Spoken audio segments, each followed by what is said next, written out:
Hello friends, मैं Mahesh Takhar Palsana Vinayak coaching institute में आपका हार्दिक स्वागत करता हूं।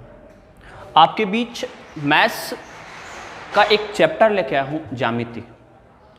और एडवांस मैथ काफ़ी हद तक बच्चों की एक समस्या रही है। मैं मेरी तरफ से भरपूर कोशिश करता हूं कि ये एक जो एडवांस मैथ की जो समस्या है वो कुछ हद तक निजात हो सके। सबसे पहला जो चैप्टर मैं लेके आ रहा हूं वो चैप्टर है आपके पास में ज्यामिति। तो ज्यामिति में सबसे पहला जो पॉइंट लेके आ रहा हूं वो है रेखा एवं कोण। जैसे मैं क्लास में भी मेरा सिस्टम होता है कि बेसिक से मैं थोड़ा सा लेवल ही लेके चलता हूं और वही कंटेंट यहां पर रहेगा। क्लास में जो रहता है सेम एज इट इज ऐसा का ऐसा ऑनलाइन में आपको देखने को मिलेगा। सबसे पहली चीज रेखा एवं कोण के बारे में जब अपना अध्ययन करते हैं तो रेखा एवं कोण में सबसे पहला पॉइंट लेता हूं रेखा। और जिन स्टूडेंट्स को लिखने में समस्या आ रही है कि स्पीड ज्यादा होने की वजह से लिख नहीं पा रहे हैं तो वो स्क्रीनशॉट के माध्यम से स्क्रीनशॉट सेव करके बाद में अपने आप नोट्स बना सकते हैं। सबसे पहला पॉइंट है रेखा। और रेखा में क्या ध्यान रखना है, एक तो रेखा में एक तो होता है रेखाखंड। ये दो नाम हमेशा समस्या क्रिएट करते हैं। एक तो होता है रेखाखंड, एक होता है आपके पास में किरण। ये दो अलग अलग चीजें हैं। रेखाखंड आपके पास में सबसे जो पहला पॉइंट रेखाखंड है वो रेखाखंड क्या होता है, इसके दो अनंत बिंदु होते हैं। इसके क्या होते हैं, दो अनंत बिंदु होते हैं।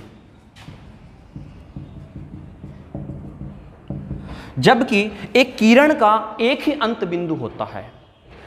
एक किरण का एक ही अनंत बिंदु होता है।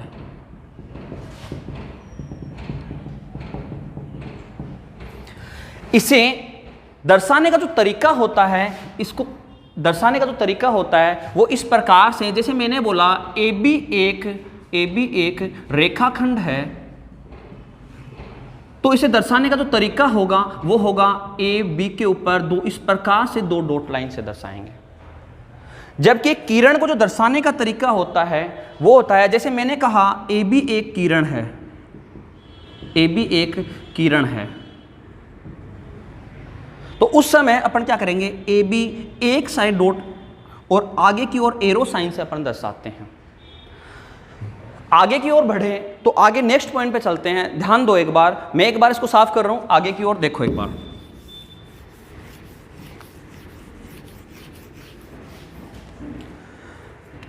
एक होता है संरेखीय बिंदु। संरेखीय बिंदु, ये संरेखीय बिंदु क्या होता है, अगर तीन या तीन से अधिक बिंदु एक ही रेखा पर स्थित हो उन्हें कहते हैं संरेखीय बिंदु। जैसे आपके पास में ए बी सी अगर कोई संरेखीय बिंदु है तो उसे दर्शाने का जो तरीका होगा 1 2 और 3 ए बी और क्या सी, इस प्रकार से दर्शाएंगे। अगली बात करते हैं अपन, थोड़े से कोणों की तरफ बढ़ते हैं। कोण देखो एक बार, कोण क्या होते हैं।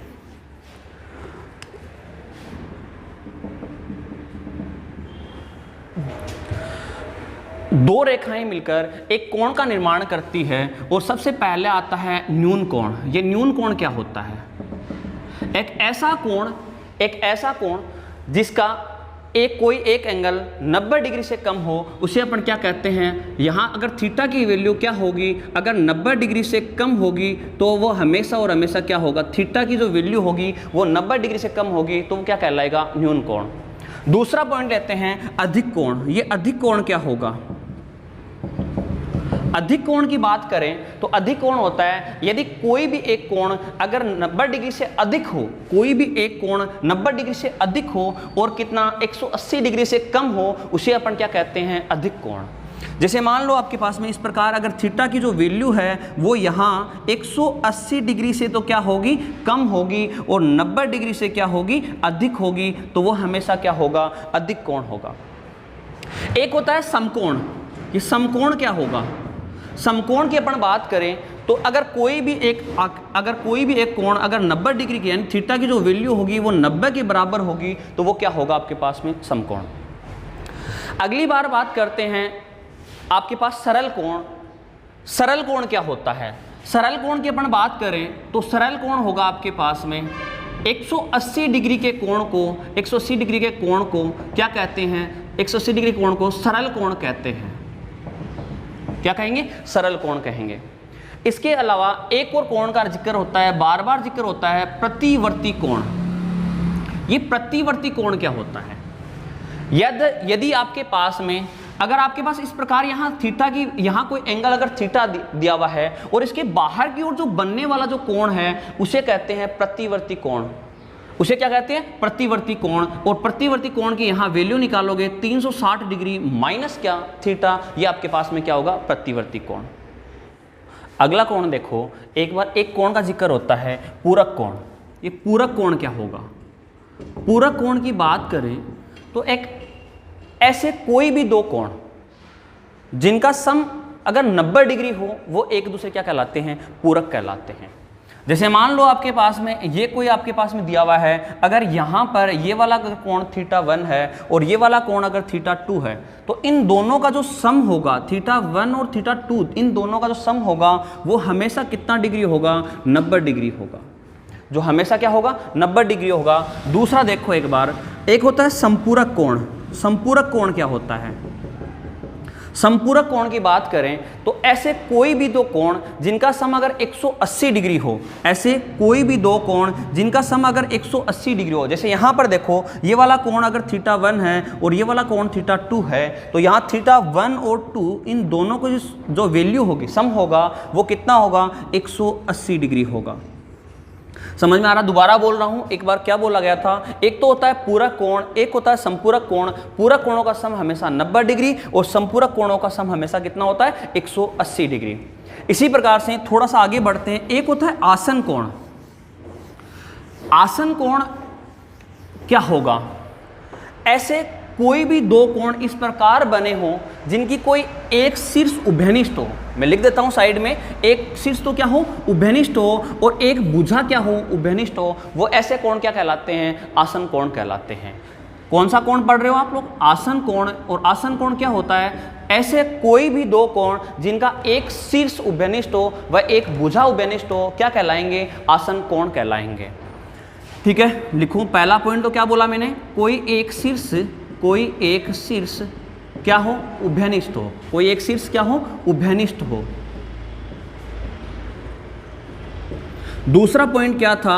एक भुजा भी क्या हो? एक भुजा क्या हो? उभयनिष्ठ हो। एक भुजा भी उभयनिष्ठ हो, क्या कहलाएंगे? आसन कोण कहलाएंगे। अगला ही कोण होता है आपके पास में रेखिक युग्म कोण। ये रेखिक युग्म कोण क्या कहलाता है? कौन सा होता है? रेखिक युग्म कोण। रेखिक युग्म कोण कौन सा होगा? एक ही सरल रेखा पर बने हुए कोण क्या कहलाते हैं? रेखिक युग्म कोण कहलाते हैं। और इनका सम हमेशा, जैसे आपके पास में अगर ये कोई सरल रेखा है, इस पर कितने भी एंगल बना लो, ये रेखिक युग्म कोण है। और कितने भी एंगल बनाओगे, रेखिक युग्म कोण है। और इनका जो सम होगा, जैसे मान लो θ1, ये वाला एंगल θ2 है और ये वाला एंगल अगर θ3 है, तो इन तीनों का जो सम है वो कितना होगा? 180 डिग्री। ठीक है, देखो नेक्स्ट पे आते हैं। नेक्स्ट है शीर्षाभिमुख कोण। शीर्षाभिमुख कोण ये क्या होते हैं? अगर दो सरल रेखाएं जब एक दूसरे को इंटरसेक्ट करती है तो यहां चार कोणों का निर्माण होता है। और यहां एक बार ध्यान दो, ये दो सरल रेखाएं बोल रहा हूं, इनको नाम देता हूं AB, C और D। तो यहां ये वाला जो एंगल है, यहां अगर ये वाला एंगल कौन सा? यहां पर एंगल BOC, एंगल BOC बराबर होगा किसके? एंगल AOD के। एंगल AOD के। दूसरा देखो, एंगल AOC बराबर होगा एंगल BOD के। एंगल AOC और बराबर होगा एंगल BOD के। ऐसा क्यों होता है? एक बार छोटा सा उदाहरण देखो। अगर मान लेता हूं मैं एंगल ये वाला जो है वो 130 डिग्री है, तो मुझे आप लोग ये बताओ, एक बार ध्यान दो, क्या यहां से ये एक A और B क्या एक सरल रेखा थी क्या? अगर AB एक सरल रेखा थी और ये वाला अगर कोण 130 डिग्री था, तो क्या ये वाला जो एंगल बचेगा वो 50 डिग्री बचा क्या? सेम इसी प्रकार से देखो, अगर यहां पर ए बी एक सरल रेखा है और यहां पर दूसरी वाली सरल रेखा क्या सी और डी थी क्या, और जब सी और डी सरल रेखा थी, एक बार ध्यान दो, यहां ये वाला एंगल 50 डिग्री है, और मुझे बताओ इस सरल रेखा पर बनने वाले कोणों का योग 180 डिग्री हो गया। तो ये वाला 50, तो ये वाला कितना बचेगा 130 डिग्री। तो इसी प्रकार से यहां से प्रूव करोगे तो ये वाला एंगल कितना डिग्री 50 डिग्री। और मैंने लिखा भी यही है, एंगल कौन सा BOC बराबर होगा एंगल AOD के, और एंगल AOC बराबर होगा एंगल BOD के। देखो नेक्स्ट पॉइंट पे आते हैं, ध्यान दो एक बार, स्क्रीनशॉट लेते रहें और नोट्स तैयार करते रहें, जीरो से बढ़िया लेवल तक लेके चलेंगे और वो जो समस्याएं हैं वो समस्या हमेशा के लिए दूर हो जाएगी। और अभ्यास जो क्वेश्चनों का है वो निरंतर करते रहें, अभ्यास नहीं छोड़ना है। ऐसे मत समझना कि ये तो मुझे आता है मैं इसको ड्रॉप कर देता हूं। जब एग्जाम में आप लोग जाते हो तो कंटेंट बहुत ज्यादा हो जाता है और वो याद नहीं रह पाता है। अगर अभ्यास करते रहोगे तो सब कुछ धीरे धीरे ऑटोमेटिक आपको याद होना स्टार्ट हो जाएगा। ज्योमेट्री एक थ्योरेटिकल पोर्शन है थोड़ा सा, और इसमें बहुत सी थ्योरम्स आपको याद रखनी होती है। अगर एक भी अगर आपने कहीं से चूक की है तो फिर बाद में वो क्वेश्चन आप लोग नहीं कर पाओगे जहां उसकी जरूरत पड़ी है।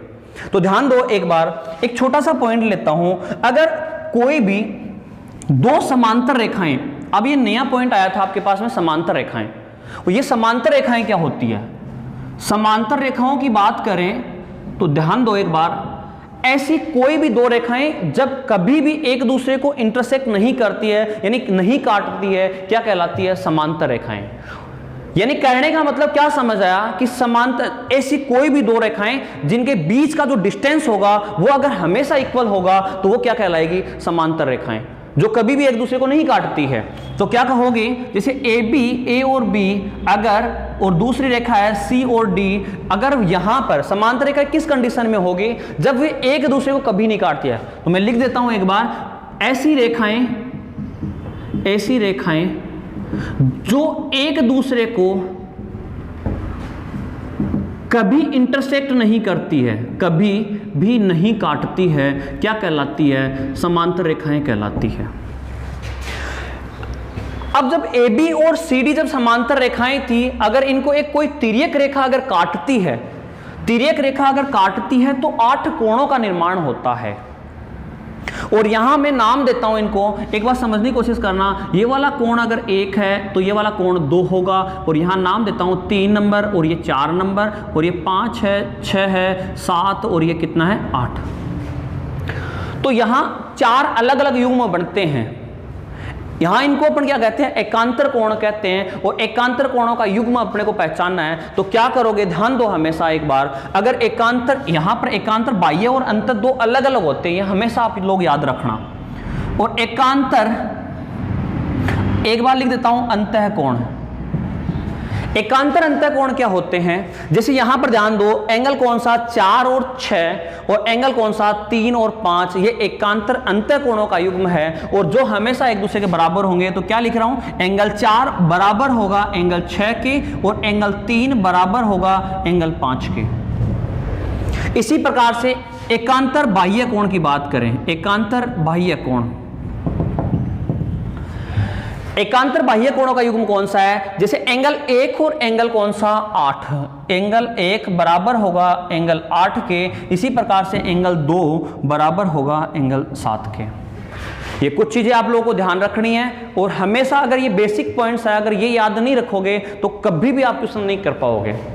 और जहां अगर किसी स्टूडेंट को समस्या आती है तो वीडियो को बार बार रिपीट करो, एक बार नहीं 2 बार देखो, 3 बार देखो, और बार बार देखो, एक बार अपने नोट्स तैयार कर लो, फिर वीडियो देखने की आपको आवश्यकता ही नहीं है। कोशिश करूंगा मैं मेरी तरफ से आसान भाषा में आपको समझा सकूं। चलो एक काम करते हैं, कुछ क्वेश्चनों की तरफ बढ़ते हैं। ध्यान दो एक बार, कुछ एक मैं बेसिक क्वेश्चंस करवाता हूं। देखो एक बार, 2 क्वेश्चन अपन ने लिए, एक बार आसान से क्वेश्चन लिए। यदि कोई कोण इसके पूरक कोण का 4 गुना है तो कोण का मान ज्ञात करो। तो देखो एक बार, सबसे पहला क्वेश्चन क्या था, कोई कोण, अगर मैं उस कोण की वैल्यू को अगर मैं थीटा मानता हूं तो मुझे बताओ इसका पूरक जो कोण होगा वो क्या मेरे पास में, आपको पता होना चाहिए कि पूरक कोणों का जो सम होता है वो हमेशा 90 डिग्री सम होता है, वो कितना होता है 90 डिग्री होता है। तो अगर कोण की वैल्यू अगर आपने थीटा ली है तो क्या पूरक कोण की जो वैल्यू होगी वो 90 डिग्री माइनस थीटा की होगी। परंतु साथ ही एक बात बोला गया कि इसके पूरक कोण का 4 गुना है। तो क्या मुझे बताओ इसी अकॉर्डिंग मैं ये लिख सकता हूं क्या थीटा बराबर होगा 4 इंटू 90 माइनस थीटा के बराबर होगा। अगर दोनों को बराबर रखना है तो क्या इन दोनों को यहां 4 से गुणा करवा दूं तो क्या ये बराबर होगा या नहीं होगा। बराबर होगा तो थोड़ा सा कोष्टक को सोल्व कर लो। ये कितना रहा थीटा और 9 चौ कितना 360 और माइनस कितना 4 थीटा हुआ क्या। और इस माइनस 4 थीटा को इधर ले लो और ये कितना 5 थीटा बराबर 360। तो थीटा की वैल्यू कितना आई, क्या 72 डिग्री आ गई क्या।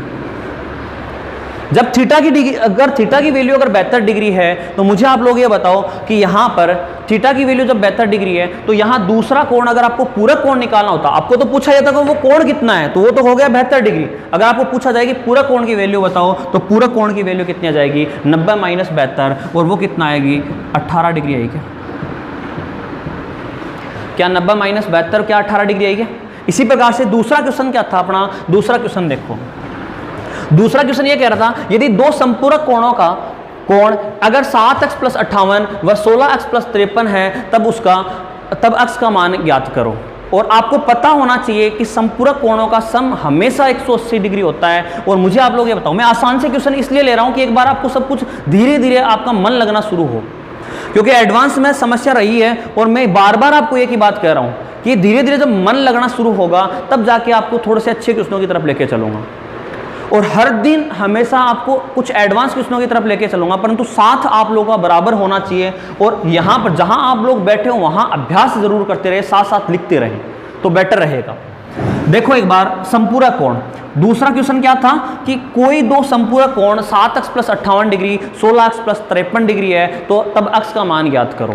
तो मुझे आप लोग ये बताओ क्या मैं ऐसा लिख सकता हूं क्या 7x प्लस 58 डिग्री प्लस में कितना 16x प्लस में कितना 53 डिग्री, और क्या वो बराबर लिख सकता हूं क्या 180 डिग्री के, क्या वो बराबर लिख सकता हूं क्या 180 डिग्री के।